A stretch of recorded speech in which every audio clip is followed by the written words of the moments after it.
അന്താരാഷ്ട്ര ബഹിരാകാശ നിലയം അതായത് ഇന്റർനാഷണൽ സ്പേസ് സ്റ്റേഷന് 109 മീറ്റർ നീളവും 75 മീറ്റർ വീതിയും ഏകദേശം 450 ടൺ ഭാരവുമുണ്ട്. 450 ടൺ എന്ന് പറയുമ്പോൾ ഏകദേശം 4.19 ലക്ഷം കിലോഗ്രാമാണ്. ഒരു ഫുട്ബോൾ ഗ്രൗണ്ടിന്റെ വലിപ്പം ഇതിനുണ്ട്. ഇത് ഭൂമിയിൽ നിന്നും നിർമ്മിച്ച സ്പേസിലേക്ക് കൊണ്ടുവന്നതല്ല. ഓരോ ഭാഗങ്ങളായി അവിടെ എത്തിച്ച ശേഷം കൂട്ടിയോജിപ്പിച്ചതാണ്. 40ഓളം ബഹിരാകാശ ദൗത്യങ്ങൾ വേണ്ടിവന്നു ഇതിന്റെ നിർമ്മാണത്തിന്.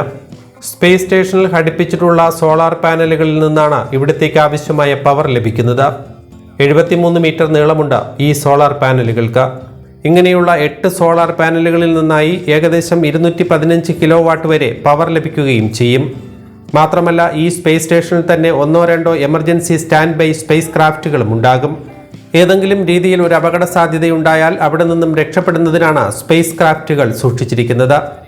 ഈ സ്പേസ് സ്റ്റേഷനെ 2 ഭാഗങ്ങളായി തിരിക്കാം. ഒന്ന് റഷ്യയുടെയും മറ്റൊന്ന് അമേരിക്കയുടെയും ഭാഗം. അമേരിക്കയുടെ ഭാഗം യൂറോപ്പ്, ജപ്പാൻ, കാനഡ സ്പേസ് ഏജൻസികളും നാസയും ചേർന്ന് നിർമ്മിച്ചതാണ്.